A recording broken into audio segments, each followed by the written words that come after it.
Had to share this past weekend on Saturday, we went to the Asia Village, the new one that is located in Blaine, Minnesota. And we were really excited because we love Asian food. They had their grocery store right as you walk in on the left on the first floor with lots of different Asian foods and snack and grocery items. They had a DJ playing because this is still week 2 of their soft opening. And again, every kind of food that you can think of was down there on the first floor. They have ramen, they have rice bowls, noodle bowls, anything that you can think of they had on their menu. They had a steakhouse, and of course they had Korean. We're coming up to it right here on the left. They have fried chicken options and Chinese, Vietnamese, a Taiwanese bakery. And so it was really like hard to actually decide because it was our first time there. So we were trying to figure out what we were going to get, but I knew coming up here that we definitely wanted to go to the brand new Taiwanese bakery, the 85 degree, because this is the very first one in Minnesota. Most of them are located in California. They had a deal going on where if you spend $25, you got a tote as well as a mug. Then we went up to the beauty bar on the second level. They have a kids play area. They have crane games, a small seating area. The second floor is really small. Then they have Korean barbecue and hot pot. And as you can see, there's still space open for a couple more stores in the future. So hopefully they will continue to grow. And then we did head back downstairs after we decided what else we wanted to get.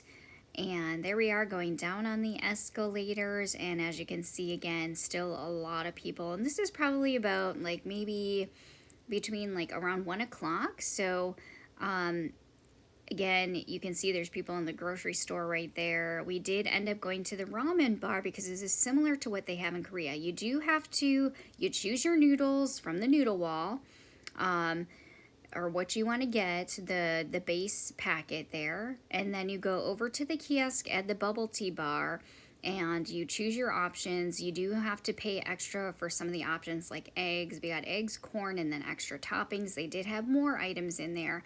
And then once you pay, you wait, they give you your items on a tray and they give you the bowl. Follow the instructions on there. We weren't so good at that. Take your time and then you put it on there and you have to choose between 2 different options depending on which types of noodles you have for either like a soup base or another kind of ramen base. And I think we did this out of order as far as when to add all of our toppings and seasonings. So definitely read the instructions on the bowl and also at the top. They have them on the wall there. And it automatically adds the water and then it heats up on its own. It did cook our egg all the way through. So if you want kind of a softer egg, then don't add it right away. But it did get really hot. And here's the other thing. Once you add in your ingredients too and the water is pouring in there and it starts to boil, you do have to constantly stir it. But I was kind of excited because all of these videos that I saw people in Korea, it is kind of a similar setup there. And I'm like, don't put in too much paste because I have a Midwest palate and can't do a lot of spice, everybody. So there we are, we're just stirring away, and you do have to stir constantly so that it doesn't burn, just following the instructions. And that water comes out piping hot, and it does boil, so be careful. That's why there's caution signs all over the place. And it took about, I think, like 4 to 5 minutes. I'm just showing the timer there as it's counting down. And then they do have some free toppings off to the side. They had like parsley or cilantro, and then they had spring onions, and they did have some peppers, some heat there. Then we went back to the bakery and had to get some sweet treats. So there's our haul right there. We got our tote. And then we did get the free mug. The cool thing about this mug that we did get from the bakery while supplies last is that it did have the word Minnesota on there. So they customized it just for this opening. And there we are. They check your receipt and then they hand you your free item. And we were all set for the day. So it was good if you're hungry.